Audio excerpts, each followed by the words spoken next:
दोस्तों, अगर आप झारखंड के व्यवहार न्यायालय में आदेशपाल, पियून, अनुदेशक, दफ्तरी या फिर ड्राइवर पद पर सरकारी नौकरी पाना चाहते हैं तो आपके लिए एक बहुत ही अच्छा मौका है। जहां दोस्तों झारखंड के एक व्यवहार न्यायालय में इस वक्त इन पदों के लिए वैकेंसी जारी कर दी गई है। तो अगर आप इसके लिए अप्लाई करना चाहते हैं तो अपने हाथों से लिखना है इस एप्लीकेशन फॉर्म को, उसके बाद आपको स्पीड पोस्ट के माध्यम से भेज देना है। तो चलिए मैं आपको बताता हूँ कौन से व्यवहार न्यायालय के लिए ये वैकेंसी निकाली गई और कैसे इस फॉर्म को अप्लाई कर सकते हैं, कितने पदों पर यह वैकेंसी निकाली गई, सारी जानकारी आज आपको इस वीडियो में मिलने वाले। तो इस वीडियो को अंत तक देखिएगा, आपको सारी जानकारियां एक एक करके देने वाला हूं। दोस्तों, व्यवहार न्यायालय खोटी के द्वारा ये वैकेंसी निकाली गई। यहाँ पर आप देख सकते हैं विज्ञापन संख्या 02/2026। इसके अंतर्गत अनुसेवक, आदेशपाल, पियून, दफ्तरी, ड्राइवर इन पदों पर यह वैकेंसी निकाली गई है। तो चलिए मैं आपको बताता हूँ कौन से पदों के लिए कितनी वैकेंसी यहाँ पर निकाली गई है। तो सबसे पहले यहाँ पर आप देख सकते हैं 1 नंबर में अनुसेवक, आदेशपाल या पियून, इसके लिए यहाँ पर 5 पदों पर यह वैकेंसी निकाली गई है। अगर हम बात करें आरक्षण का तो यहाँ पर आप देख सकते हैं जनरल कैटेगरी के लिए 3 है और अनुसूचित जनजाति के लिए यहाँ पर 2 रखे गए। टोटल इसमें 5 पदों पर यह वैकेंसी निकाली गई है। दफ्तरी की बात करें तो दफ्तरी में यहाँ पर 1 पद के लिए वैकेंसी निकाली गई है।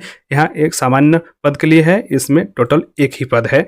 वहीं अगर हम बात करें तीसरे नंबर पर तो ड्राइवरी के लिए यहाँ पर निकला हुआ, ड्राइवरी के लिए भी 1 पद पर यह वैकेंसी निकाली है जो कि यहाँ पर जनरल कैटेगरी में रखी गई है। टोटल मिलाकर यहाँ पर आपका 7 पदों पर यह वैकेंसी निकाली गई है। तो चलिए मैं आपको बताता हूँ यहाँ पर कौन कौन सी शैक्षणिक योग्यताएं रखी गई हैं इन पदों पर बहाली के लिए।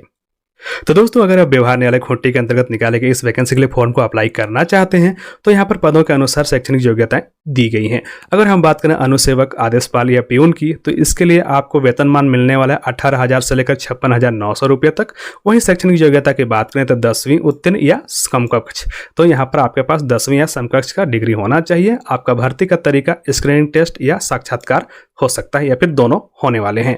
वहीं अगर हम बात करें दूसरे नंबर पर तो दफ्तरी, अगर आप दफ्तरी पद के लिए यहाँ पर सिलेक्शन होता है तो 18,000 से लेकर 56,900 रुपये तक आपको सैलरी मिलने वाला है। शैक्षणिक योग्यता की बात करें तो 10वीं उत्तीर्ण या समकक्ष। वहीं भर्ती का तरीका कौशल परीक्षा और साक्षात्कार के आधार पर सीधी भर्ती। वहीं अगर हम बात करें ड्राइवर पद के लिए तो ड्राइवर पद के लिए अगर आप अप्लाई करना चाहते हैं, सिलेक्शन होता है तो आपको 19,900 रुपये से लेकर 63,200 रुपये तक मिलने वाले हैं। शैक्षणिक योग्यता की बात करें तो मैट्रिक अथवा समकक्ष तथा हल्के मोटर वाहन के ड्राइविंग लाइसेंस के साथ, तो यहाँ पर आपका मैट्रिक पास होना जरूरी है। साथ ही साथ आपके पास मोटर व्हीकल का लाइसेंस होना चाहिए, LMV का यानी 4 व्हीलर का, तब आप इस फॉर्म को अप्लाई कर सकते हैं। सिलेक्शन किस तरह से होने वाला है, ड्राइविंग नियम में वर्णित स्क्रीनिंग टेस्ट के आधार पर सीधी भर्ती एवं साक्षात्कार। तो ये यहाँ पर आपको भर्ती का तरीका दिया हुआ है, इसके अनुसार आपका यहाँ पर भर्ती होने वाला है। दोस्तों, वहीं अगर हम बात करें इसके लिए आयु सीमा की तो आयु सीमा 1/8/2026 को कम से कम आपकी उम्र 18 वर्ष और अधिक से अधिक 40 वर्ष तक होनी चाहिए, तब आप इस फॉर्म को अप्लाई कर सकते हैं।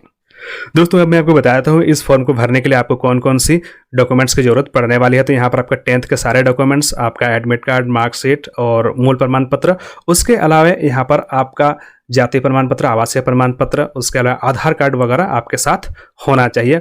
सबको यहाँ पर आपको जेरॉक्स करके लगाना होगा, जिसमें सेल्फ अटेस्टेड आपको करना पड़ेगा। उसके अलावा यहाँ पर आप देख सकते हैं एप्लीकेशन फॉर्म को तो आपको अपने हाथों से ही लिखना है, स्व हस्तलिखित आवेदन पत्र।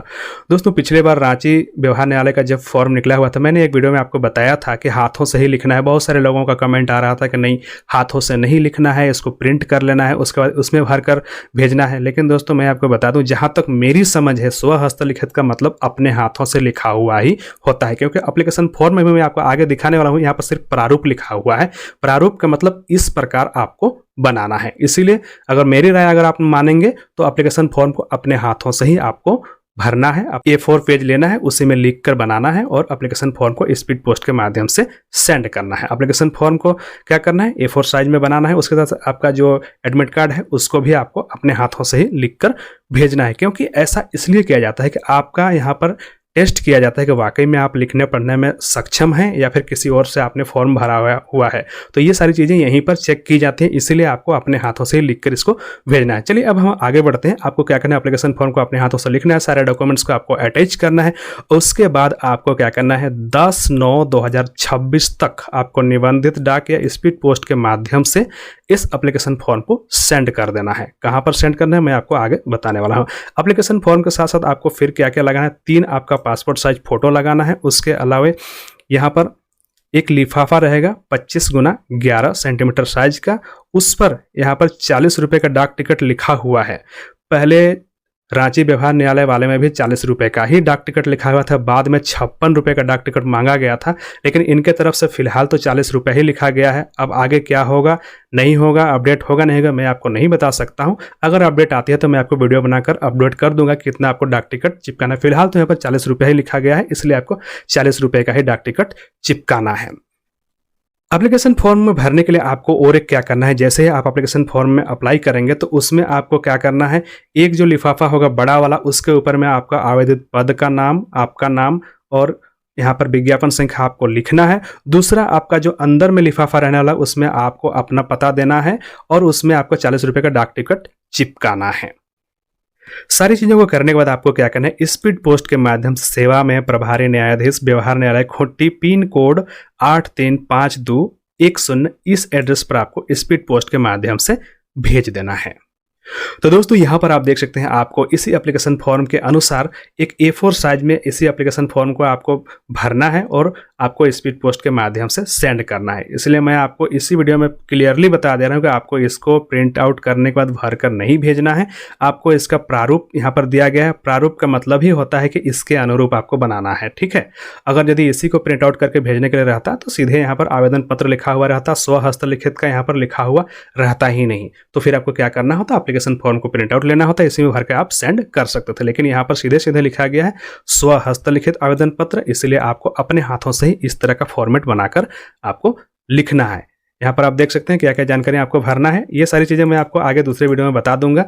आपको ये सारी चीज़ें भरना है और उसके बाद आपको स्पीड पोस्ट के माध्यम से सेंड कर देना है। यहाँ पर आप देख सकते हैं नीचे आपको एडमिट कार्ड का भी जो प्रारूप है वो भी आपको देखने को मिल रहा है। यहाँ पर भी आपको कुछ कुछ चीज़ों को भरना है, वो भी मैं आपको अगले वीडियो में बता दूंगा। तो इस नोटिफिकेशन डाउनलोड करने का लिंक आपको वीडियो के डिस्क्रिप्शन बॉक्स में मिल जाएगा, आप वहाँ पर जाकर इसको डाउनलोड कर सकते हैं और बताए गए तरीके से आसानी से फॉर्म को भर सकते हैं और स्पीड पोस्ट के माध्यम से इसको सेंड भी कर सकते हैं। तो दोस्तों इस नोटिफिकेशन को डाउनलोड करने का लिंक और एप्लीकेशन फॉर्म को भी डाउनलोड करने का लिंक वीडियो के डिस्क्रिप्शन बॉक्स में दे दूंगा, आप वहाँ से जाकर डाउनलोड कर सकते हैं और स्पीड पोस्ट के माध्यम से इसको सबमिट कर सकते हैं। और इंतजार करिए, बहुत जल्दी मैं आपको बताने वाला हूँ किस तरह से इस एप्लीकेशन फॉर्म को आपको फिलअप करना है। तो दोस्तों आज की वीडियो आपको कैसी लगी आप मुझे कमेंट करके बताइए। अगर आज की वीडियो आपको अच्छी लगी तो वीडियो को लाइक करें, कमेंट करें और अपने दोस्तों के साथ शेयर कर दें। तो दोस्तों मिलते हैं बहुत जल्दी एक नए वीडियो और नई जानकारी के साथ, तब तक के लिए नमस्कार।